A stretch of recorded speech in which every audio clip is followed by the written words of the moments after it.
So Proverbs 13:14, the teaching of the wise is a fountain of life, turning a man from the snares of death. At sabi po sa Tagalog, ang mga turo ng matalino ay bukal ng buhay. Ito ay maglalayo sa bitag ng kamatayan. Learn from the wise and have a better life. Ito ang ating pag-aaral, panibagong pagtingin sa itinuturo ng Proverbs. How to fear God. Paano nga bang ibig sabihin ng matakot sa Diyos? Salamat, Ama, dahil kami maaaring magpabalik-balik sa iyong salita. Yung mga dati na namin pinag-aaral at naunawaan ay higit pang mauunawaan dahil pinapayaman ng karanasan ang pagtingin namin sa iyong salita. Payamanin niyo po kami ngayon, ang aming isip, ang aming puso, ang aming espiritu. At linisin niyo kami, O Diyos. Patawarin niyo po kami sa aming mga kasalanan, maliit ba't malaki. Alam man namin o hindi na nagawa namin, ipatawad niyo po. Make us clean so we can come into your holy presence. Dispense blessings to your people. Lift up your name. And we pray, Father, that as we ponder your word, we can become more and more like the people you want us to be. Lead us unto greater knowledge of you. Protect us from lies and falsehood. Protect us from attacks of evil men and evil spirits. At maging mga mahal namin sa buhay na di namin kapiling ngayon, Panginoon, inihahabilin namin sa inyo. Nawa po ang pag-ibig nyo ang mag-ingat sa kanila. Mangusap kayong may kapangyarihan. We ask you, Father, to speak to your people. In the name of Jesus, we pray with confidence, knowing that you hear as we ask in His name. Kawikaan, 1:1 hanggang 6. Proverbs 1:1-6. Ang mga kawikaan ni Solomon na anak ni David, hari ng Israel.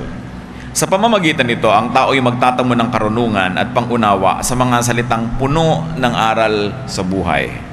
Itinuturo nito ang matuwid na paraan ng pamumuhay, katuwiran, katarungan, at katapatan. Mabibigyan nito ng talino ang mga walang karanasan at ang mga kabataan ay matuturo ang magpasya ng tama. Sa pamamagitan nito, lalong tatalino ang matalino at magiging dalubhasa ang kakaunti ang kaalaman. Sa gayon, lubos nilang mauunawaan ang mga kawikaan, gayon din ang palaisipan ng marurunong. Ito po yung introduction sa Proverbs. Binibigyan ng halaga, binibigyan ng diin kung ba't mahalaga ang mga kawikaan. Tayo man ay may mga kawikaan, ang lahat ng lahi ay may mga Proverbs. At bakit mahalaga ang mga Proverbs? Dahil ito ay mga karanasan ng mahahabang mga buhay. Kumisan maraming iba't ibang buhay na pinagdugtong-dugtong, pagkatapos ay pinagmuni-munian, pinag-aralan, at hinanapan ng generalizations. Para masabi ng isang henerasyon, ng isang kasabihan, kailangan napatunayan na ito sa buhay through trial and error. Kaya daw ang nakikinig sa mga kasabihan, makakaiwas sa maraming kamalian. At bagamat kakaunti ang karanasan, ay magiging mga dalubhasa sa karunungan, sapagkat pinakikinabangan ang karunungan ng iba na napakatagal bago naipon. At ito daw ang mga mapapala na nag-aaral ng Proverbs. At nais nating pag-aralan ng mga butil-butil na mga Proverbs na ito at paano nga ba ito magiging praktikal na katotohanan sa ating buhay. So Proverbs are for wisdom, for discipline, for righteousness and justice, for decision-making, especially of young people who lack experience, and for understanding words of insight. Sayang ang mga matatalinong mga salita na hindi naiunawaan, because wise words are codes and they have to be decoded. Sayang yung mga mahalagang mensahe kung hindi naman pala pakikinabangan dahil hindi naintindihan. At ngayon, ang nais nating bigyan ng pansin, Proverbs 1:7. The fear of the Lord is the beginning of knowledge, but fools despise wisdom and discipline. Ang paggalang daw at pagsunod kay Yahweh ay pasimula ng karunungan. Ngunit walang halaga sa mga mangmang ang aral at mga saway. In this case, the Tagalog version is superior to the English version because the English version only says the fear of the Lord. Akala mo tuloy yung fear na takot na nanginginig ka, umiiwas ka, ayaw mo sa Diyos. Subalit, pag pinag-aralan natin yung original language, ang ibig sabihin lang nung fear na yun ay reverence. Kaya nung Tinagalog, sinabing ang paggalang at pagsunod. Na sa English version ay fear lamang yon. That's why many people who rely only on the English version sometimes miss the point. Merong napakalaking advantage sa Tagalogin ang Hebrew sapagkat ang salitang Hebrew po ay pinsan ng Tagalog.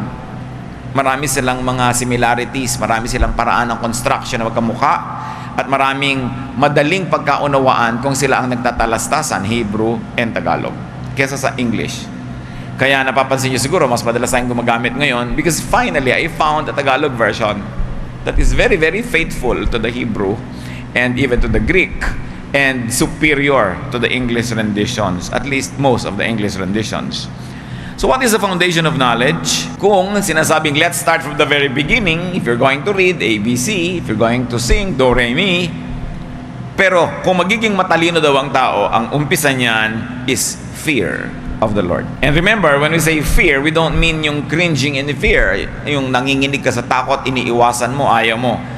Paggalang, reverensya, pitagan ang pinakamagandang translation niyan. Fear of the Lord. Ang tunay daw na karunungan nagsisimula sa pagpipitagan sa Diyos. So those who would like to be knowledgeable, especially those who like to be wise, must first begin with respect, with reverence, or paggalang nga. Deference to the Lord. Pagsasaalang-alang, consideration. Halimbawa, let's consider respect for one's parents and elders. Sa isang normal na pamilya, hindi ka naman takot na takot sa magulang mo, pero meron kang reverence, respect for one's parents and elders. Kung kumakain sila at kasabay ka, hindi ka basta-basta lang tumatayo, iniiwan mo na lang sila sa mesa. Respect. Sa mga Arabo, hindi pinapakita ng mga anak ang mga talampakan nila sa kanilang magulang, lalo sa kanilang ama. Sa kultura nila, disrespectful yun, yung ipakita mo yung talampakan mo. Iba't ibang lahi, iba't ibang pagpapakita ng respeto. So there is respect for one's superiors, for colleagues. Kaya kung minsan sa mga eroplano nakalagay, as a courtesy to the next passenger, please wipe the basin that you have used, because you have to respect your co-passengers. We respect one's friends. No? Hindi tayo nakikialam kung ayaw nila tayong pakialamin. Hindi tayo nagtatanong kung hindi nila tayo gustong sagutin. Hindi natin kinakalkal yung isinilihim nila sa atin kung kaibigan natin sila. Hinihintay natin sila magsiwalat ng lihim, at pag isiniwalat nila, doon lang tayo nakikisalo, at kung hindi, hindi tayo nakikialam. Respect for friends. Respect for your partner or for your spouse, na hindi mo basta-basta pinapakialaman kahit cellphone niya. Hindi mo binabasa lahat yung nandun. Liban na lang nanganganib ang inyong pagsasama, siguro pwede mong pakialaman, ano? Pero hindi lagi. Hindi como magulang ka, binabasa mo yung mga messages ng cellphone ng anak mo. Paggalang. Respect. Pag naglalakad ka sa isang hotel, may nakabukas sa pinto, hindi yung mukha mo pumasok na agad sa loob, nakatingin ka nang nakatingin. Yung hindi mo tinitingnan, ang hindi ipinapakita sa iyo, respect. No? Very important. And very importantly, respect for oneself. Paano ba iginagalang ang sarili? Kung ang respect po ay isa sa kahulugan ng fear, therefore, to fear the Lord is to respect the Lord. And to respect the Lord is to respect everybody else, because the Lord created all people. Kaya nakakapagtaka ko minsan yung mga sinasabing relihiyoso sila'y makadiyos, pero walang paggalang sa kapwa. Walang ginawa kundi alamin ang lihim ng kapwa, ibunyag ang mga lihim ng kapwa, kalkalin ng mga itinatago ng kapwa, all in the name of God. This is disrespectful. Kaya nakikita natin na hindi talaga yan natatakot sa Diyos, kasi hindi niya naiintindihan ang pagkatakot sa Diyos ay paggalang sa Diyos at paggalang sa lahat ng nilikha ng Diyos. This fear of God has a double meaning. One is respect and one is obedience. But actually, though they look like separate ideas, they are really one. Because when you respect to the point of obedience. When you respect God to the point that you obey God. Hindi yung Diyos ko po, iginagalang ko po kayo, tas hindi ka naman sumusunod. May mga ganong anak, opo, pero hindi naman talaga sumusunod. Yung paggalang sa salita lang, panglabas, formal lang, anyo. Pero ang tunay na paggalang ay pagsunod. Lalo't kung ang ginagalang mo ay otoridad, sinusunod mo ang kanyang otoridad. And this is respect because of understanding. Hindi ba may tao habang lalo mong nakikilala, lalo mong ginagalang? Respect because of understanding. But when it comes to God, it's also respect despite lack of understanding. That you don't respect God only because you understand God. That you respect God in spite of your lack of understanding. Kasi God siya eh. Pagsunod dahil sa respeto, na dahil na rin sa pag-unawa. At pagsunod, dahil sa respeto, kahit kulang sa pag-unawa. Ganyan ang mga matitinong mga anak kahit hindi nila laging naiintindihan yung policy ng mga magulang nila, sumusunod na lang sila out of respect. And then later on, when they become wiser because of age, they will say, tama pala ang nanay ko, tama pala yung tatay ko. Buti na lang sumunod ako at ako nailigtas sa maraming pagkakamali. Dahil sinasabi nga nitong Proverbs, ang mga kabataan, ang mga hindi dalubhasa ay magiging parang dalubhasa sa karunungan. Makinig lang sa mga kawikaan. So what else is a form of obedience? Obedience that defines man's do's and don'ts. When we fear God, when we respect God, when we obey God, this respect and obedience translates into practical do's and don'ts. What you do, what you don't do because of your respect for God. Isipin natin mga kapatid, anong ginagawa natin dahil lang sa respeto natin sa magulang natin? Ano yung hindi natin ginagawa dahil lang may respeto tayo sa kanila? What do we do and not do because of our respect for our superiors and colleagues, friends, or our partners and our spouses? So the foundation, the basic building block of knowledge is respecting God. And this is respecting God to the point of obedience. Sino ang taong dudunong? Sino ang taong marunong? Yung gumagalang sa Diyos at tuloy-tuloy ang paggalang sa pagsunod sa kalooban ng Diyos. Yun ang marunong. Ang totoo, yun ang magiging marunong. Bakit? Kasi sa pagsunod mo, doon mo lang malalaman na tama ang paano mo magiging mapapatunayan na tama siya na hindi ka naman sumunod muna. Katulad ng recipe, pag binasa mo yan, tapos nabuo yung cake, nabuo yung niluto mo, tsaka mo lang malalamang tama pala yung recipe. Pero hindi mo malalaman yun kung di mo muna sinunod. Merong instruction ang isang binili mong equipment. Sinunod mo, umandar yung equipment, nalaman mong tama kasi sumunod ka. Paano mo ngayon malalamang tama ang Diyos? Alam nyo yung laging nakikipagtunggali sa Diyos, laging lumalaban, o laging may conflict sa Diyos, kasi hindi pa lang talaga sumusunod. Dahil kung susunod ka, malalaman mong totoo. Ngayon, sumusunod, kalahati lang ang puso, hati ang loob. Sumusunod, mabigat ang paa. Sumusunod, nagdadabog, masama ang loob. Hindi mo rin makikita. Susunod na rin lang tayo, gawin mo na with pleasure. Ilubos-lubos na. Buuin na ang loob at nang sa ganun makuha natin yung blessing to obey God. Now, how do we apply this concept, fear of God? Because fear of God must be the beginning of consciousness. Ang pagkamulat ng isang isip ay dapat nagsisimula sa pagkatakot sa Diyos. Tinranslate nung kanta na banal na takot. Ibig sabihin, hindi yung takot na takot, kundi may paggalang, may respeto. Pag nagsisimula ka ng isang bagay, ang una mo nang iisipin para ka maging talaga matalino, ano naman kaya ang sasabihin ng Diyos tungkol dito? Ano ba ang point of view ng Diyos tungkol dito? You begin with that. Because fear of God must be the beginning of consciousness. And if you want to really begin with consciousness, bata. Iba yung pinapalaki mo ang bata na may pagkakilala na at paggalang at pagsunod sa Diyos. Sabi sa Deuteronomio 6:7 hanggang 7, ang mga utos niya itanim ninyo sa inyong puso. Ituro ninyo ito sa inyong mga anak. Pag-aralan nyo ito sa inyong tahanan, sa inyong paglalakbay, sa inyong pagtulog sa gabi, at sa inyong pagbangon sa umaga. Talagang drill. Talagang araw-araw, gabi-gabi, hapon-hapon, minuto, laging itinuturo sa mga bata.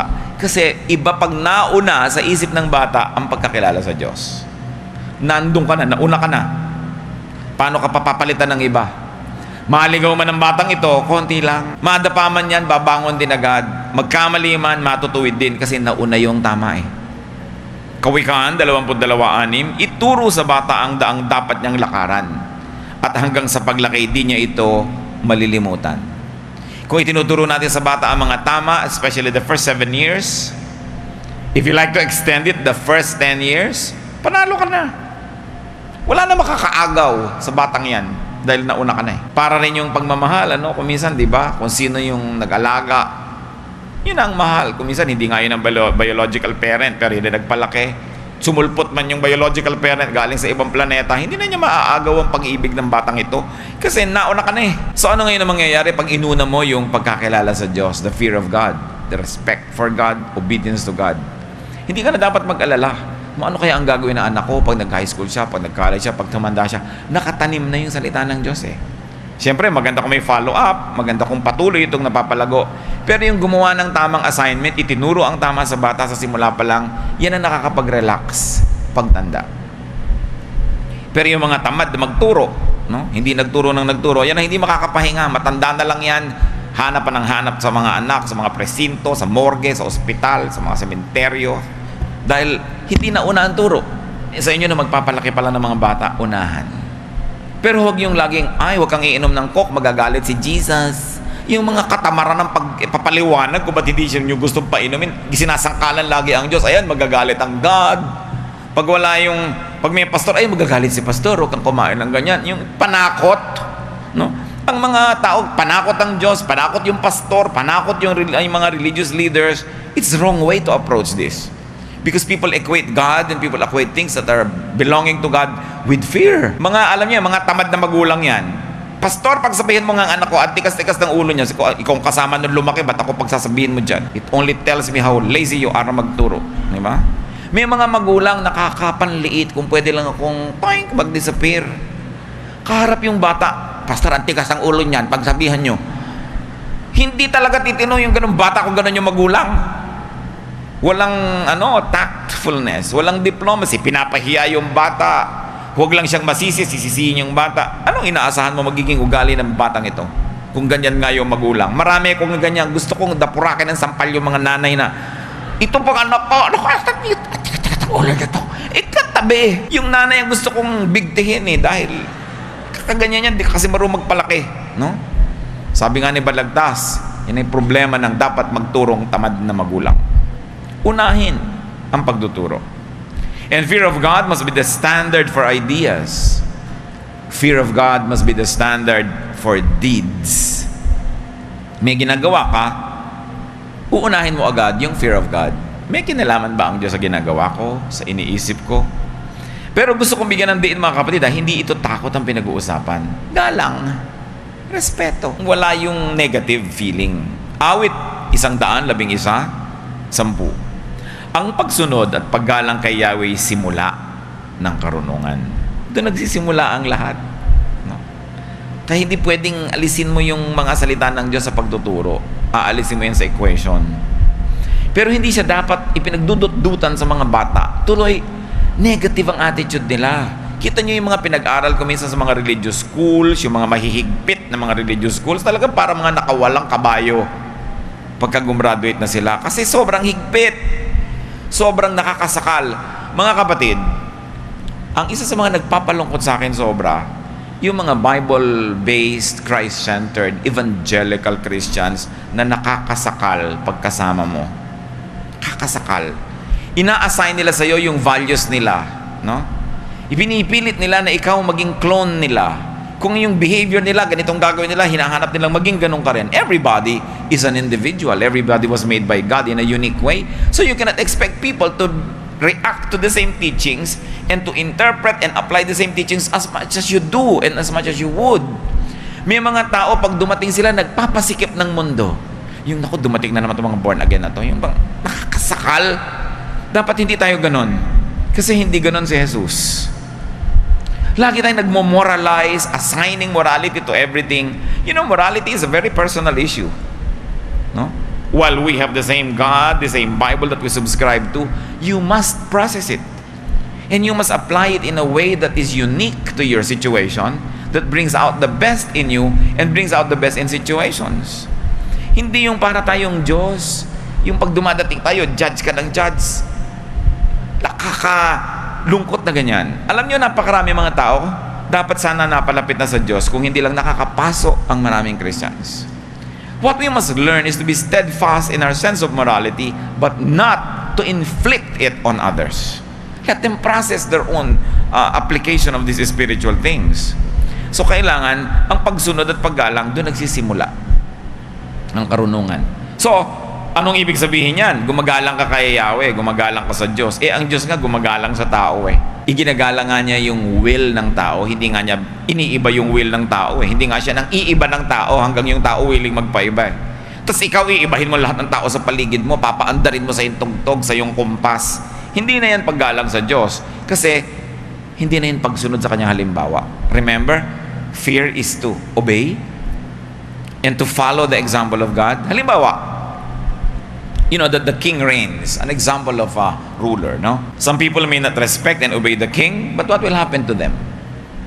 Di ba sila ay mapapahamak, sila ay huhulihin, sila ay kinukulong. So ganyan ang nangyayari sa atin pag hindi natin iginagalang. Paggalang na pagsunod, hindi lang paggalang na naka-close neck ka, naka-long sleeves ka, yung para ka laging ibuburol dahil ginagalang mo ang Diyos. Hindi lang yun. Kundi yung iginagalang mong yung kapwa, kahit hindi sila kagalang-galang, kasi iginagalang din sila ng Diyos. Dapat nating iakyat, isampa, itaas yung pagbabasa natin ng Bible at ang pagbibigay natin ng kahulugan sa mga salitang ito. God respects people. So how do you respect God? Respect those that God respect. That means you're respectful of people. At yung ruler, pagka hindi mo ginagalang, sinusumpa-sumpa mo, ano mangyayari sa'yo? Mapapahamak ka. At marami pong kapahamakan ng tao, hindi lang natin na pagko-connect dahil hindi natin ginagalang ang Diyos. Isipin nyo kung paano niya apply yung marami akong tragedy sa buhay, maraming nangyayari sa akin hindi maganda because I don't respect God. Halimbawa, sabi sa mga ngaral, 10, 20, ni sa isip ay huwag susumpain ang inyong hari, ni sa pag-iisay huwag hamakin ang mayayaman, pagkat may pakpakang balita at may tainga ang lupa. Anong sinasabi dito? Defer to those who have power and authority. And if this applies to human, powerful personages, what more to God, who is divine, who is in heaven? Kaya dapat lagi siyang iginagalang. Kahit sa isip mo, hindi mo siya dinidisrespect. No? Kailangan laging may paggalang sapagkat nakakarating sa langit ang lahat ng mga hindi natin paggalang sa Diyos. May balik sa atin yon. Kaya kung minsan nagtataka ka, bakit ba hindi ako mag-click sa ginagawa ko? Lagi na lang ako nabibigo, lagi na lang ako nalulungkot, lagi na lang akong lugi. Maaaring yan yung mga balik ng hindi natin paggalang. Kahit ka religious. Maraming ang religious siya talagang hindi gumagalang sa Diyos in principle. Kaya kung minsan sila tong malulungkot, sila tong mga nilulunod na lang makalungkotan nilang kahahaleluya pero naglilibang lang talaga sila dahil alam nilang mayroong napakalaking kulang sa kalooban.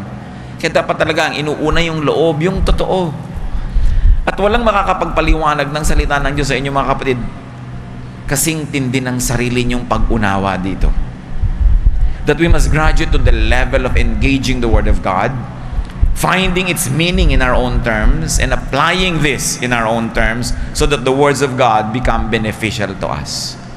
Ibinigay ang salita ng Diyos, ibinigay ang mga utos ng Diyos para tayo magbenepisyo, hindi tayo pahirapan, hindi para tayo igapos at hindi para tayo tuligsain o kaya usigin.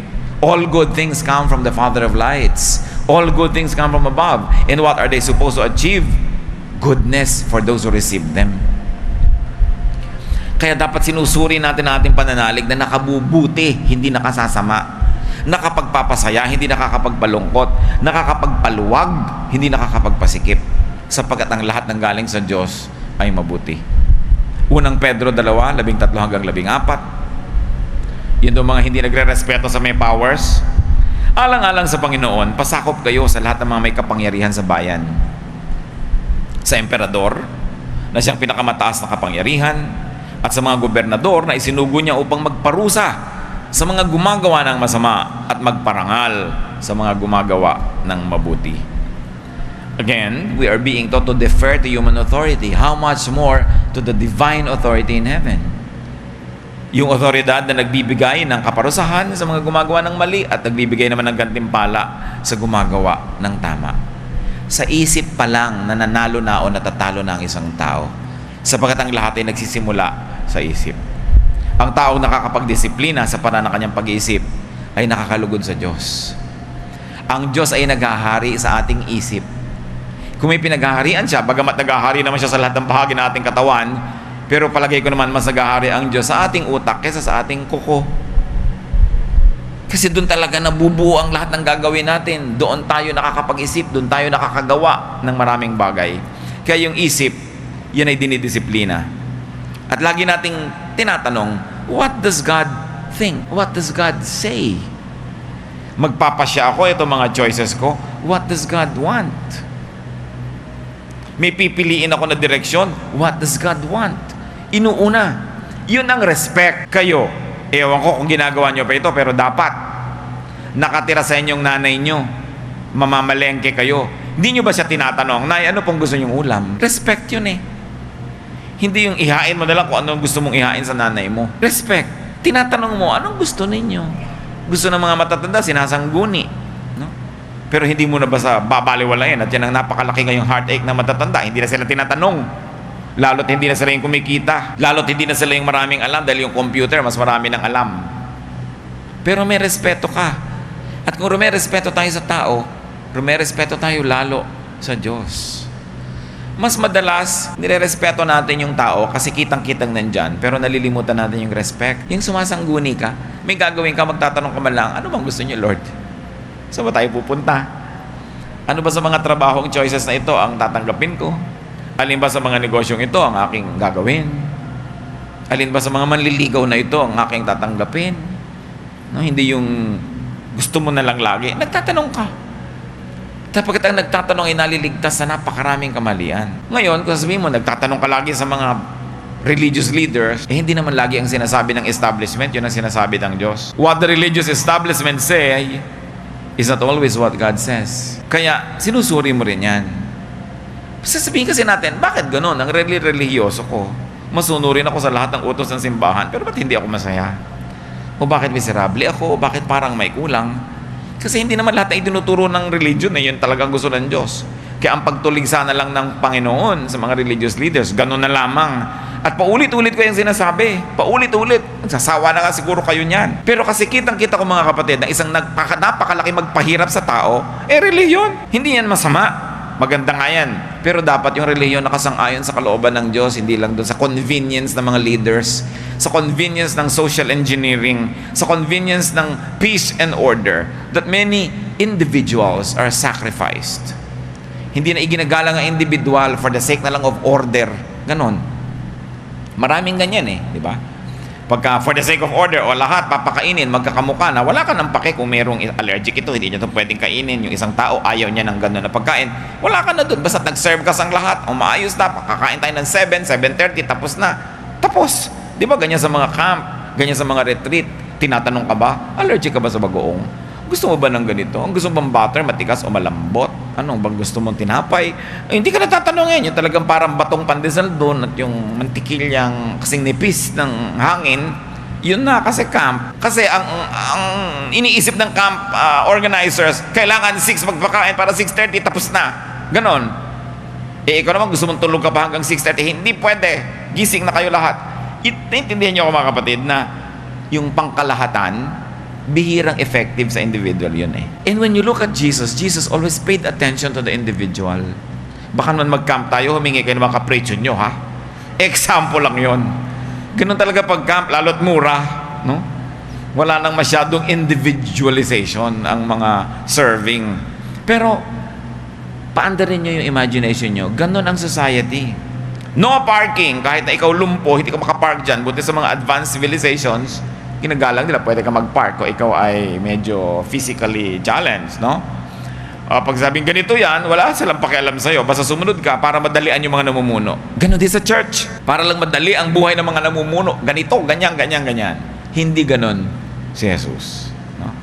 Tinuligsan niya yung katigasan ng loob ng mga religious leaders sa pag-accommodate sa mga individuals. Matthew 15:8. Ang paggalang sa akin ng bayang ito ay pakunwari lamang, sapagkat sa bibig at hindi sa puso ito bumubukal. Sinong tinutuligsa? Bayang Israel. Nasabi nila sila ay bayang pinili, bayang makadiyos. Pero sabi, hindi. Hanggang bibig lang yung mga yan. Hindi totoo. Mateo 23:15. Kahabag-habag kayo, mga tagapagturo ng kautusan at mga Pariseo, mga mapagkunwari. Nilalakbay ninyo ang karagatan at ginagalugan ng buong daigdig. Makahikayat lamang kayo ng kahit isang hentil sa pananampalatayang Hudyo. Ngunit, kung ito'y mahikayat, ginagawa niyo siyang masahol pa kaysa sa inyo. Kaya't lalong may dahilan para siya'y parusahan sa impyerno. Si Jesus ang nagsasalita. Sino tinutiligsa niya? The religious leaders of his time. Sabi niya, malas ang dapuan ninyo. Malas ang sumunod sa inyo. Malas ang makonvert nyo dahil lalong mapapahamak sa impyerno. Dahil marami kayong ituturo na pampahirap, pampagulo. People become judgmental, people become selfish, and people become self-righteous pag dinapuan ng mga teacher na ito. Sabi, you make them twice as much a son of hell as you are. So anong ibig sabihin ng paggalang sa Diyos? Hindi lang i-impose mo ang iyong mga religious standards on people, kundi igalang mo yung mga tao kahit yung ayaw maniwala sa iyo. Kasi ganun si Jesus. Kahit yung hindi sumusunod sa iyo, hindi yung ganyan ka lang dahil masunurin sila. Pagka hindi na sumunod bukas, sisipain mo na hindi mo na siya kapatid. Ganun ba ang paggalang sa Diyos? Kung iginagalang nyo ang inyong magulang, anong gagawin yung trato sa inyong kapatid? Ginagalang nyo ang magulang nyo, nagkamali ang kapatid nyo, anong gagawin nyo? Papatayin nyo yung kapatid nyo? Hindi yung magulang nyo ang nagdamdam. Ginagalang nyo ang magulang nyo, ang inyong kapatid ay nagkulang, nagkamali, anong gagawin nyo? Itatakwil nyo? Anong mararamdaman ng inyong magulang? Pero ganoon, ang napakarami mga sasabing, we worship God. Pero ang sama ng pakikitungo sa mga kapatid, sa mga kapatiran, lalo't-lalo ang mga kapatid na ito'y nagkakamali. Lalo't-lalo ang mga kapatid na ito'y nadapa. Paano mo papakitunguhan ng Diyos kung hindi ka nakikitungo sa mga anak niya na mahal din niya? So, paulit-ulit na binibigyan natin ng kahulugan. Ano bang ibig sabihin na irespeto natin ng Diyos? What does it mean to really fear God? Now, fear of God must inform, it must shape, and it must direct human activity and achievement. Na siya ang lagi mong iniisip, ano nga ba ang marapat, nakagalang-galang na pamamaraan para sa tingin ng Diyos? Kawikaan 15:33, ang paggalang at pagsunod kay Yahweh ay nagtuturo ng karunungan. Sabi sa mga ngaral 12, 13 hanggang 14, sa kabila ng lahat ng ito, isa lamang ang aking masasabi. Matakot ka sa Diyos at sundin mo ang kanyang mga utos, sapagkat ito ang buong katungkulan ng tao. Lahat ng gawin natin, hayag man o lihim, mabuti man o masama, ay ipagsusulit natin sa Diyos. So pag may ginagawa tayo, dapat lagi tayong aware. Ipagsusulit ko to. Mananagot ako dito. Makakatanggap ako ng palo o haplos. Makakatanggap ako ng gantimpala o parusa sa iniisip ko sa ginagawa ko. Therefore, all human activity must be informed and shaped and directed by our conscious effort to respect God.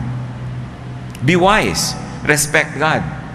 Pag sinabi mo, paano ka igagalang ang Diyos? Hindi ko naman siya nakikita. Paano ka igagalang ang Diyos? Nasa langit naman siya. Paano ka ba pwedeng bastusin ang Diyos?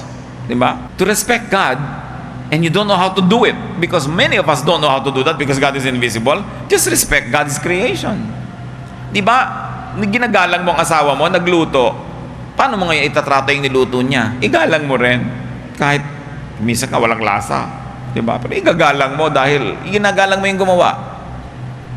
Iginagalang mo halimbawa ang isa mong kaibigan. So yung anak niya, alang-alang sa iyong kaibigan, tinatrato mo ng mabuti. So paano igagalang ang Diyos? I like to propose one very practical way. Just respect God's creation. And the highest and the foremost creation of God ay tao. Kung sa theology, hirap na hirap kang i-translate how to respect God, then just respect your fellow men. That is pure religion. Awit 8, 6 hanggang 8. Ginawa mo siyang pinuno ng lahat ng iyong nilikha. Sa lahat ng mga bagay, siya ang iyong pinamahala. Mga tupa at kawan, pati ng mga mababangis, lahat ng ibong lumilipad at mga isda sa karagatan, ang lahat ng nilikhang nasa karagatan. Ibig sabihin, talagang binigyan ng Diyos ang tao ng very special. Hindi mo kayang sampahin yung langit para irespeto ang Diyos. Irespeto mo ang tao, pagrespeto na rin yun sa Diyos. Sinasabi mo, paano ka naman mababastos ang Diyos? Madali, mambastos ka lang ng tao, binastos mo na ang Diyos. Kaya maraming mga tao, umaani ng maraming parusa, hindi nila alam kung saan ang galing. Kasi ang dami pala nilang taong binabastos. Ang dami pala nilang taong hindi pinapahalagahan. Yung iba naman nagtataka, bakit kaya ang luwag-luwag ng buhay ko, lahat ng ginagawa ko magaan? Yung pala, ang dami lang ginagalang. Kasi, sabi ni Lord, whatever you do to the least of this, you do to me. Mahirap bang maintindihan yun? Hindi na natin kailangan maging napakalalim at napakataas sa ating pananalig. Ibaba mo lang sa lupa yung application. Respect for God is respect for people that He loves. He loves people whether they are lovable or not. It means respect for others. Unang Pedro 2:17, igalang ninyo ang lahat ng tao. Ano bang ibig sabihin ng lahat? Lahat. Filipos 2:3, ituring ninyong higit ang iba kaysa sa inyong mga sarili. At meron pa pong isang mahalaga. I like to propose a very profound religiosity. Respect yourself. Kahit sa ulo mo ang lahat ng verses, if you don't respect yourself, then you don't respect God who created you. Therefore, you are disrespecting God in spite of your religion. Respect yourself. Psalm 139:14, I praise you because I am fearfully and wonderfully made. Your works are wonderful. I know that full well. Pag pinipintasan ninyo, minamaliit, hinahamak ang inyong sarili, iniinsulto nyo ang Diyos. Kasi nilikha niya kayo eh. Di ba kung minsan merong pintor, pinintasan mo ng pinintasan, yung ginawa niya, di siya yung sinasaktan mo nun. Merong gumawa ng isang bagay, floral arrangement, hindi mo in-appreciate, di yung gumawa nun ang nilalapastangan mo. Napakarami sa atin mahilig mag-self-depreciation. Ganito lang ako, ano lang ako, hindi ako maganda, pangit ako, maliit ako, negrita ako, kulot ang aking buhok, bobo lang ako, mahirap lang ako, probinsyana ako, yung mga ganyan-ganyan. Tapos hallelujah ka ng hallelujah, nako, walang talab yung hallelujah mo.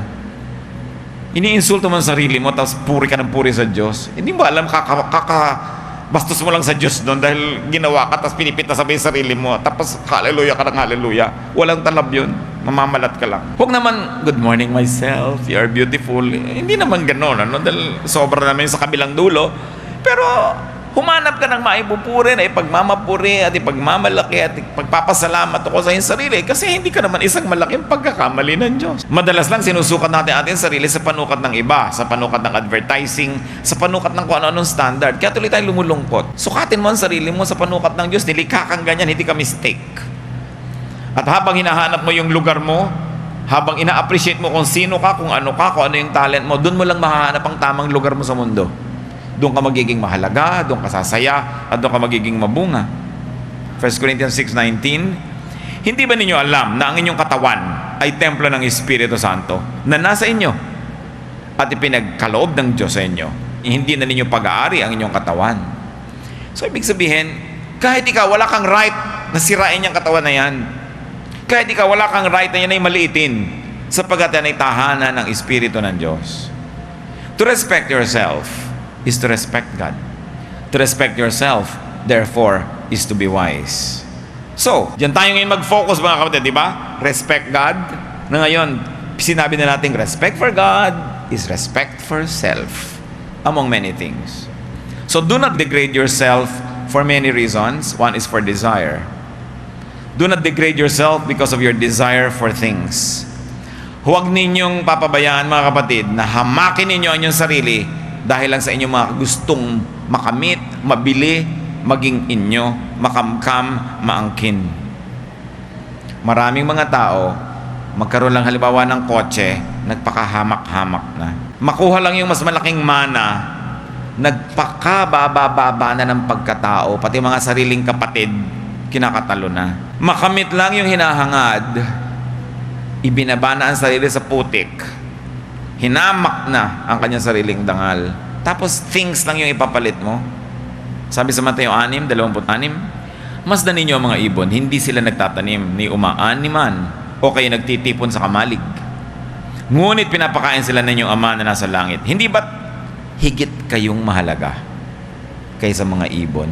So why degrade yourself just for a piece of jewelry, just for a piece of property, just for a little something? Sabi, higit kayong mahalaga kaysa dyan. Hindi kayang tumbasan ng halaga ng salapi ang dangal ng isang tao. Ang kanyang halaga sa tingin ng Diyos. Mateo 6:31-32. Kaya't huwag kayong mag-alalang baka kayo kapusin sa pagkain, inumin o damit. Hindi pa mga hentil na nababahala tungkol sa mga bagay na yan. Alam ng inyong Ama na nasa langit na kailangan ninyo ang lahat ng yan. Bakit ito sinasabi?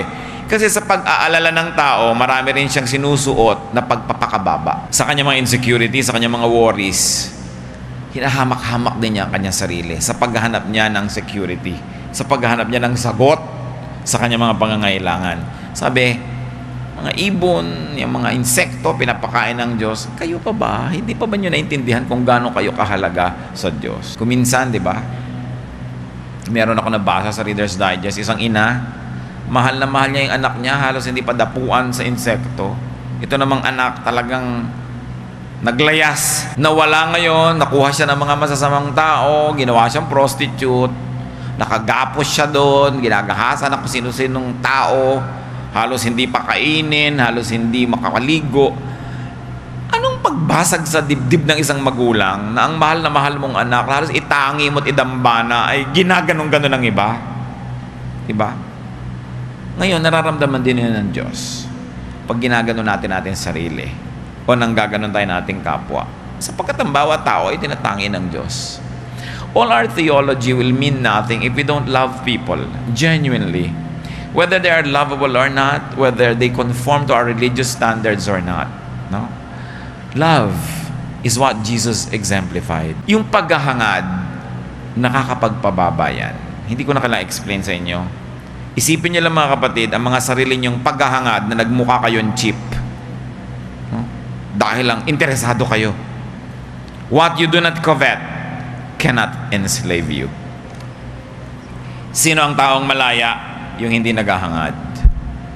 Sapagkat hindi kayo kayang alipinin ng hindi nyo pinagnanasaan. Di ba kahit sa pag-ibig, napapakaali-alipin ka dyan dahil gusto mo siya eh. Eh kung hindi mo siya gusto, ba't ka man niya maalipin? Kaya binabantayan mo kung sino ginugusto. Binabantayan mo kung sino hahangarin. Kung ano ang gugustuhin. Dahil nagiging alipin ka niyan. Do not degrade yourself because of your desire for ambition. Now, don't get me wrong. Hard and honest work is not degradation. It is not degrading. Pag nagsisikap ka lang talaga. Pero may mga ginagawa yung iba na dahil sa ambisyon, nagkakandababa talaga. Yung kahit na sila magpakababa sa harap nitong isang tao, sa harap lang ng iba, magmukha silang mataas, pwede na rin. No? Yung mga pakitang tao. But stooping too low, stripping oneself of respectability and losing self-respect for ambition is nothing. Because remember, our ambition must be tempered by our respect for God. And the moment that you lose your respectability for ambition, you're already destroying the very fabric of what ambition should be. May isa pa na hindi natin dapat ahayaan mga kapatid. Do not degrade yourself for desire for pleasure. Yung mga iba gusto lang makapagbakasyon, ibebenta na ang kaluluwa. No? Gusto lang sumarap ang buhay kahit na ibayad na yung kanyang dangal. Desire, which can be sexual or non-sexual, can be very, very powerful. What do people go down to and put up with in pursuit of pleasure? Yun lang mga nandadaya sa mga asawa nila, no? Para lang magkaroon ng kulasisi. Kung ano-anong mga nakakapagpababa ng pagkataong ginagawa niyan. Para lang mailihim, para lang magawa ang kanyang mga pinaggagawang hindi niya dapat gawin dahil may pananagutan siya sa kanyang asawa. Nagtatago, sumusuot sa mga sulok-sulok, gilid-gilid, nagpapanggap, kung ano-ano, dahil lang sa paghahanap ng sarap. At kung meron akong gustong bigyan ng diin, isa pong malakas magpababa ng pagkatao mga kapatid is desire for romance, desire for love. Sabi sa mga Hukom 14, 1-2, isang halimbawa ito ng paghahanap ng pag-ibig na hindi naman dapat kasi. Minsan, nagpunta si Samson sa Timna at nakakita siya roon ng isang dalagang Filistea. Nang siya'y umuwi, sinabi niya sa kanyang mga magulang, mayroon po ako nakita isang dalagang Filistea sa Timna. Kunin po niyo siya para sa akin. Gusto ko siyang mapangasawa. Samson's desire for romance led to his downfall. Now, not all desires for romance leads to downfall, ha? Kaya lang, merong alam mo pa lang sa simula, tragedy ito. No? Hindi na yung ipagsisiksikan mo ang iyong sarili doon sa hindi dapat. Those who seek love and romance to the point of degrading themselves only lose that love more quickly. Pag nagpapakaaba ka, nagpapakababa sa harap ng iyong gustong umibig sa'yo, lalong di ka naiibigan.